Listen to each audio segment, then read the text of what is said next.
One of these teams will play for national championship: Gonzaga, South Carolina, Xavier, Florida. One of the 4 following teams is going to play for the national championship 1 week from Monday: Gonzaga, Xavier, South Carolina, or Florida. Remember that British soccer team that overcame 5,000 to 1 odds to win England's top football league last year? Well, Leicester City has nothing on this foursome, a motley crew that's one of the most unlikely groups ever to be left standing on one half of an NCAA tournament bracket. On the other side of the bracket, the 4 remaining teams have 51 Final Four appearances and 17 titles. On this side, the numbers are 5 and 2, respectively. 5 and 2, all courtesy one team. Add up all the seeds: number 1, Gonzaga, no. 4, Florida, number 7, South Carolina, and no. 11, Xavier, and you get the second highest in history for one side of the Elite 8. The highest came in 2002 when no. 2, Oklahoma, number 4, Indiana, no. 10, Kent State, and number 12, Missouri all made it that far.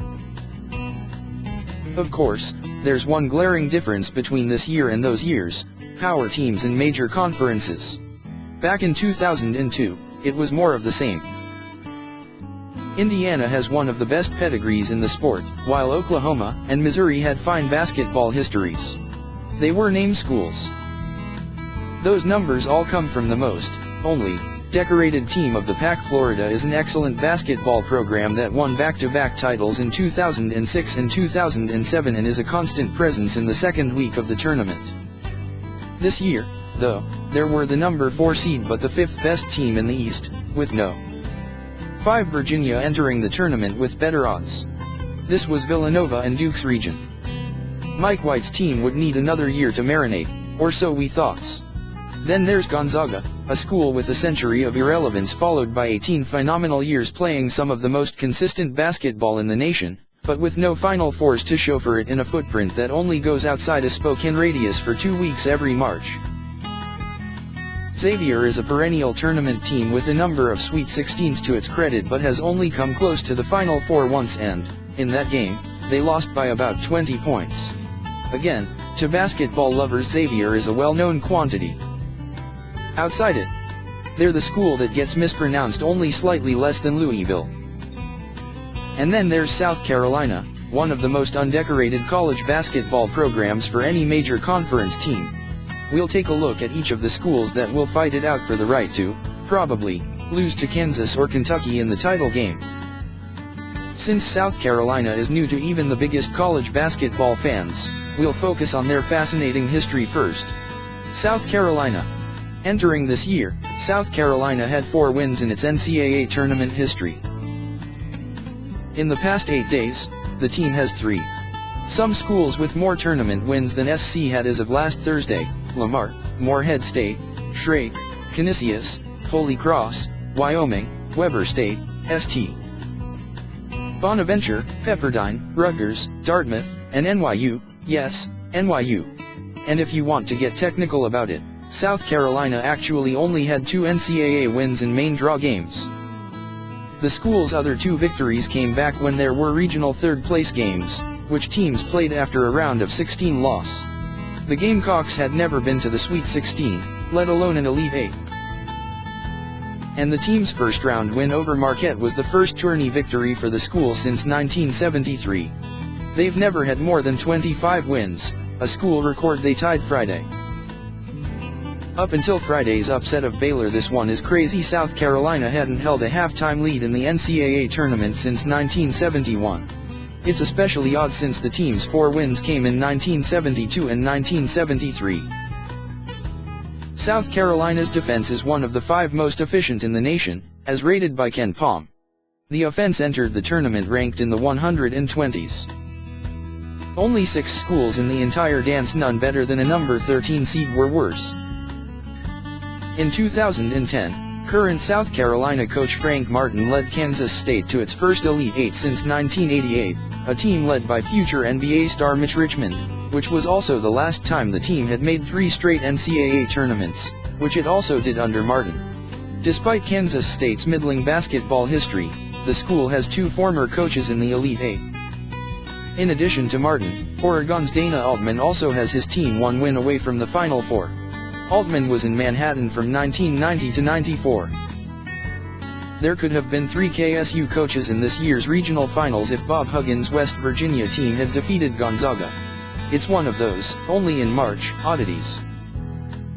South Carolina star Sindarius Thornwell has siblings named Quantavius and Quashika. Xavier. The Musketeers didn't win a game between February 9 and March 3.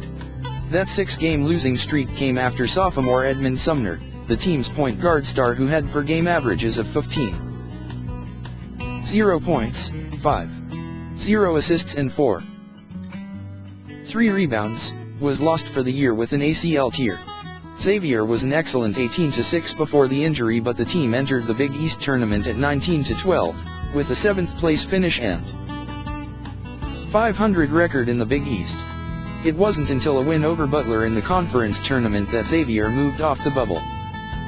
Now, all that keeps it from the Final Four is a win over a team that's never been there. Neither have the Musketeers, but you get the point. Bill Murray's son, Luke, is an assistant at Xavier. Hasn't been a bad 6 months for the world's most famous Cubs fan and, now, college basketball's most famous parent of an assistant, admittedly a less noble distinction. Gonzaga. There's a misconception that the Bulldogs have been a tournament disappointment. Before we get to that, let's back up way back. The school, which has had a basketball program since 1909, didn't make a postseason tournament appearance until the 1994 NIT. In '95 the Zags went dancing for the first time. Dan Monson took over in 1997, led the team, as a number 10 seed, to the 1999 Elite Eight and then left for Minnesota. Mark Few was named coach in 1999 and has never missed the tournament. Ever. Now, in those 19 straight tournaments, Gonzaga hasn't made it past the first weekend 11 times. That's a lot. But in 6 of those years they lost to a better seeded team. In only one were they a No.1 seed, prior to this season. The Zags were double-digit seeds as many times as a top 4 seed, 6 each. Has Gonzaga disappointed in the tournament? By standard measures, I suppose. But for a small Washington school from the, usually, 1-bit WCC to put together one of the longest streaks of tournament play, twice get a number 1 seed and be an annual threat to do big things in March, it's anything but disappointing. That being said, there's still a big, fat zero in the team's Final Fours column. With South Carolina on tap, the path has never been, and probably will never be again, more clear. If Gonzaga loses this game, then the naysayers will have their ammunition. And this time they'll have a point. Florida. You know the Gators well. Before 1994, the team was basically South Carolina. They had 3 tournament appearances. But that year the school got its best seed, No. 3, and went to the Final Four. They went back again in 2000, with young coach Billy Donovan. Then, of course, Florida won back-to-back titles in 2006 and 2007. There was little let up, with 4 straight Elite Eight appearances from 2011 to 14. The team missed the NCAAs in Donovan's final season, 2015, and successor Mike White's first season, 2016. Now they're back in the regional finals and they brought 3 unexpected teams with them. Who emerges from the pack? One thing's for certain, if you think you know, then you definitely don't.